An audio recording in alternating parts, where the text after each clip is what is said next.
नमस्कार दोस्तों, आप सभी का स्वागत है मेरे चैनल में। आज के इस विशेष वीडियो में हम बात करने वाले हैं सनातन धर्म के एक अत्यंत पवित्र और महत्वपूर्ण व्रत वट सावित्री व्रत के बारे में। हर साल लाखों सुहागिन महिला अपने पति की लंबी आयु, सुख समृद्धि और अखंड सौभाग्य की कामना के लिए यह व्रत रखती है। लेकिन इस बार लोगों के मन में सबसे बड़ा सवाल यही है कि आखिर वट सावित्री व्रत 2026 में कब रखा जाएगा। क्या यह 14 मई को है या 16 मई को? तो दोस्तों, इस वीडियो में हम आपको बिल्कुल सही तिथि, शुभ मुहूर्त, पूजा विधि, व्रत नियम, वट सावित्री कथा, धार्मिक महत्व और इससे जुड़े सभी जरूरी नियम विस्तार से बताएंगे, इसीलिए वीडियो को अंत तक जरूर देखिए। वट सावित्री व्रत 2026 की सही तिथि। सबसे पहले जान लेते हैं सबसे महत्वपूर्ण जानकारी। वर्ष 2026 में वट सावित्री व्रत मुख्यतः रूप से 16 मई शनिवार को रखा जाएगा। यह ज्येष्ठ मास की अमावस्या तिथि को मनाई जाएगी। कई पंचांगों के अनुसार अमावस्या तिथि 16 मई को प्रातः प्रारंभ होकर 17 मई तक रहेगी, इसीलिए व्रत और पूजा 16 मई को ही करना शुभ माना गया है। अब सवाल आता है कि 14 मई का नाम क्यों लिया जा रहा है। दरअसल कुछ परंपराओं में वट सावित्री व्रत तिथि 3 दिनों तक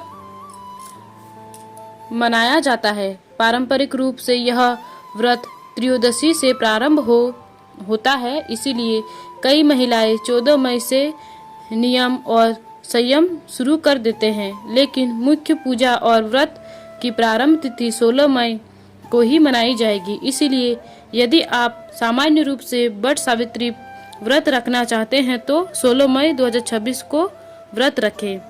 वट सावित्री व्रत का महत्व। दोस्तों, वट सावित्री व्रत केवल एक धार्मिक परंपरा नहीं, बल्कि यह पति पत्नी के अटूट प्रेम, समर्पण और विश्वास का प्रतीक है। इस व्रत का संबंध माता सावित्री और सत्यवान की पवित्रता कथा से जुड़ा हुआ है। कहा जाता है कि सावित्री ने अपने पतिव्रत धर्म और दृढ़ संकल्प से यमराज से अपने पति सत्यवान के प्राण वापस ले लिए थे। तभी से विवाहित महिलाएं अपने पति की लंबी उम्र और सुखी दाम्पत्य जीवन के लिए यह व्रत रखती है। वट वृक्ष यानी बरगद के पेड़ की पूजा का विशेष महत्व होता है। सनातन धर्म में वट वृक्ष को त्रिदेव का स्वरूप माना गया है। इसकी जड़ में ब्रह्मा जी, तने में विष्णु जी और शाखाओं में भगवान शिव का वास माना गया है। बरगद का पेड़ लंबे समय तक जीवित रहता है, इसीलिए यह दीर्घायु और स्थिरता का प्रतीक माना जाता है। इसी कारण महिलाएं वट वृक्ष की पूजा करने अपने पति की लंबी आयु की कामना करती है। वट सावित्री व्रत की पूजा सामग्री। अब बात करते हैं पूजा सामग्री की। यदि आप पहली बार वट सावित्री व्रत कर रही है तो यह जानकारी आपके लिए बहुत महत्वपूर्ण है। पूजा सामग्री में लाल या पीले वस्त्र, रोली और हल्दी, अक्षत यानी चावल, फूल और माला, धूप और दीप, सूत या कच्चा धागा, फल और मिठाई, पानी से भरा कलश, पंखा, बरगद के पत्ते, सिंदूर, चूड़ियाँ, बिंदी, मेहंदी, नारियल, अगरबत्ती, प्रसाद, माता सावित्री और सत्यवान की तस्वीर। वट सावित्री व्रत की पूजा विधि। अब जान लेते हैं वट सावित्री व्रत की संपूर्ण पूजा विधि। सबसे पहले ब्रह्म मुहूर्त में उठे और स्नान करके स्वच्छ वस्त्र धारण करें। विवाहित महिला 16 श्रृंगार करे। इसके बाद व्रत का संकल्प ले। अब पूजा की थाली तैयार करें और वट वृक्ष यानी बरगद के पेड़ के पास जाए।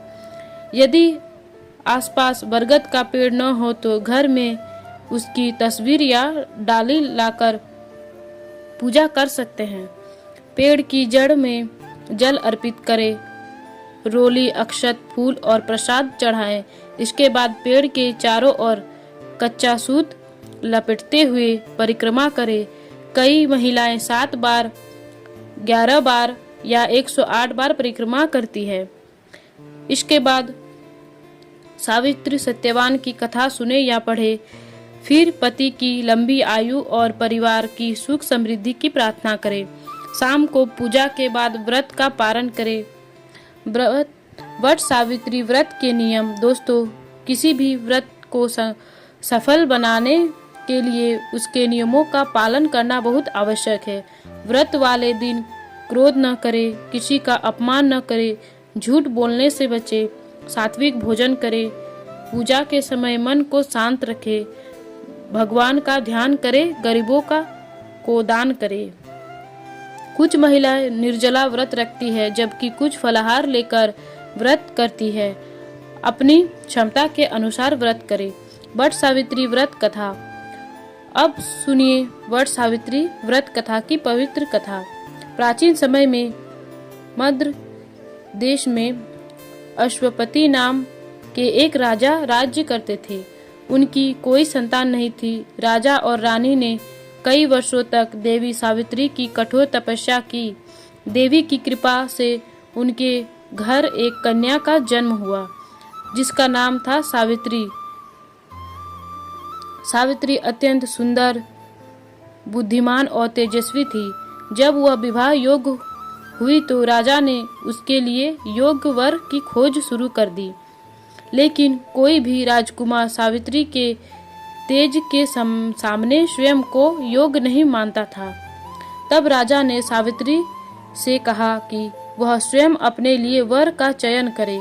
सावित्री वन में गई और वहां उसने सत्यवान नाम के एक राजकुमार को देखा। सत्यवान अत्यंत धर्मात्मा, वीर और गुणवान था। सावित्री ने सत्यवान को अपना पति चुन लिया। जब नारद मुनि को इस बारे में पता चला तो उन्होंने राजा अश्वपति से कहा कि सत्यवान बहुत गुणी है, लेकिन उसकी आयु बहुत कम है। विवाह के 1 वर्ष बाद उसकी मृत्यु हो जाएगी। यह सुनकर राजा चिंतित हो गए और उन्होंने सावित्री को समझाया कि वह किसी और को अपना पति चुन ले। लेकिन सावित्री ने कहा कि एक बार जिसे पति मान लिया उसे कभी नहीं बदला जा सकता। अंत सावित्री का विवाह सत्यवान से हो गया। विवाह के बाद सावित्री अपने पति और सास ससुर के साथ वन में रहने लगी। धीरे धीरे वह दिन भी आ गया जिसका संकेत नारद मुनि ने दिया था। सावित्री ने उस दिन कठोर व्रत रखा। सत्यवान लकड़ी काटने जंगल गए तो सावित्री भी उनके साथ चली गई। लकड़ी काटते समय अचानक सत्यवान के सिर में तेज दर्द हुआ और वह सावित्री के गोद में सिर रखकर लेट गए। तभी यमराज वहां प्रकट हुए और सत्यवान के प्राण लेकर जाने लगे। सावित्री भी यमराज के पीछे चल गई। यमराज ने उसे वापस जाने के लिए कहा, लेकिन सावित्री ने उसे पतिव्रत धर्म और ज्ञान से यमराज को प्रवाहित कर लिया। यमराज ने प्रसन्न होकर सावित्री को वरदान मांगने को कहा। पहले वरदान में सावित्री ने अपने सास ससुर की आंखों की रोशनी मांगी। दूसरे वरदान में उसने उनके खोए हुए राज्य की वापसी मांगी। तीसरे वरदान में उसने अपने पति के लिए 100 पुत्रों का आशीर्वाद मांगा। यमराज ने सभी वरदान दे दिए। फिर सावित्री ने कहा कि मुझे भी 100 पुत्रों की माता बनने का आशीर्वाद दीजिए। यमराज ने यह वरदान भी दे दिया। अंत में यमराज ने प्रसन्न होकर सत्यवान को पुनः जीवनदान दे दिया। इसी कारण विवाहित महिलाएं अपने पति की लंबी आयु और सुख समृद्धि के लिए वट सावित्री व्रत रखती है। वट वृक्ष की पूजा इसीलिए की जाती है क्योंकि वह दीर्घायु और अखंड सौभाग्य का प्रतीक माना जाता है। तो दोस्तों, अगर आपको यह जानकारी पसंद आई हो तो वीडियो को लाइक करें, शेयर करें और कमेंट में जरूर बताएं कि कौन कौन आप में से वट पूजा कर रहे हैं। आपका दिन शुभ हो। हरे कृष्णा।